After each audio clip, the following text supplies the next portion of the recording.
வணக்கமானவர்களே, இன்று நாம் தாவர உலகின் மிக முக்கியமான ஒரு குழுவை பற்றி அறிய போகிறோம். நிலத்தில் வாழ்ந்தாலும் இனப்பெருக்கத்திற்கு தண்ணீர் சார்ந்திருக்கும் விசித்திரமான தாவரங்களை பற்றி தெரிந்து கொள்ள தயாரா? அவைதான் பிரயோபைட்டுகள். பாசிகள், லிவராட்டுகள், அவற்றில் உடலமைப்பு, இனப்பெருக்கம் மற்றும் சூழலியல் முக்கியத்துவம் ஆகியவற்றை எளிமையாகவும் தெளிவாகவும் இந்த வீடியோவில் பார்க்கலாம்.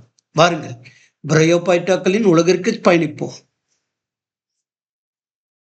மலைப்பகுதிகளிலும் ஈரப்பதம் நிறைந்த நிழலான இடங்களிலும் பசுமையாக வளர்ந்து காணப்படும் இந்த சிறிய தாவரங்களே பிரயோபைட்டுகள்.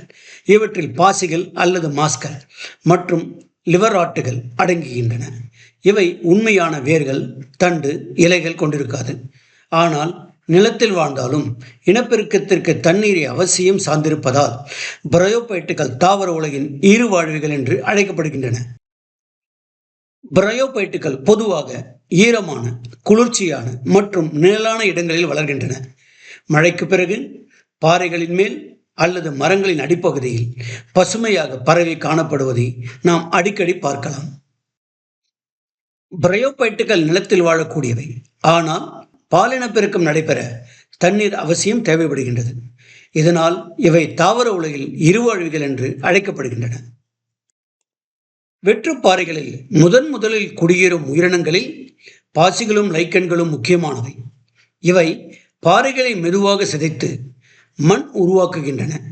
இதன் மூலம் பிற உயர்நிலை தாவரங்கள் வளர ஏற்ற சூழல் உருவாகின்றது. பிரயோபைட்டுகளில் தாவர உடல் ஆல்காக்களை விட சற்று அதிகமாக வேறுபாடு பெற்றுள்ளது. சிலவற்றில் இலை போன்று, தண்டு போன்று அமைப்புகள் காணப்பட்டாலும் இவை உண்மையான இலைகளோ தண்டுகளோ அல்ல.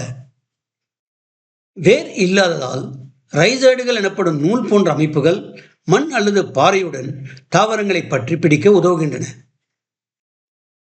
பிரயோபைட்டுகளில் நாம் காணும் பசுமையான முக்கிய தாவர உடல் கேமெட்டோபைட் ஆகும். இது ஒற்றை குரோமோசோம் தொகுப்பை கொண்டது. ஹாப்ளாய்டு நிலையில் உள்ளது. ஆண் இனப்பெருக்க உறுப்பு ஆந்த்ரிடியம் எனப்படுகிறது. இதில் 2 கசையுடைய ஆந்த்ரோசுவாய்டுகள் உருவாகின்றன.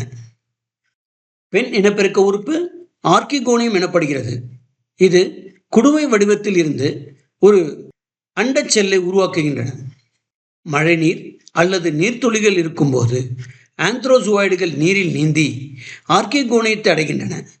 அங்கு முட்டையுடன் இணைந்து கரு உறுதல் நடைபெறுகிறது.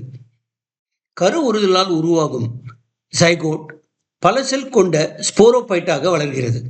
இந்த ஸ்போரோபைட் கேமெட்டோபைட்டுடன் இணைந்து இருக்கும். அதிலிருந்து ஊட்டச்சத்தை பெறுகிறது. ஸ்பெக்னம் பாசி பீட் எனப்படும் எரிபொருள் உருவாக்க உதவுகிறது.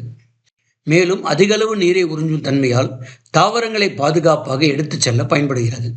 பாசிகள் மண் அரிப்பை தடுக்கின்றன. பாறைகளை சிதைத்து மண் உருவாக்குகின்றன. எனவே சூழலியல் ரீதியாக மிகுந்த முக்கியத்துவம் வாய்ந்தவை.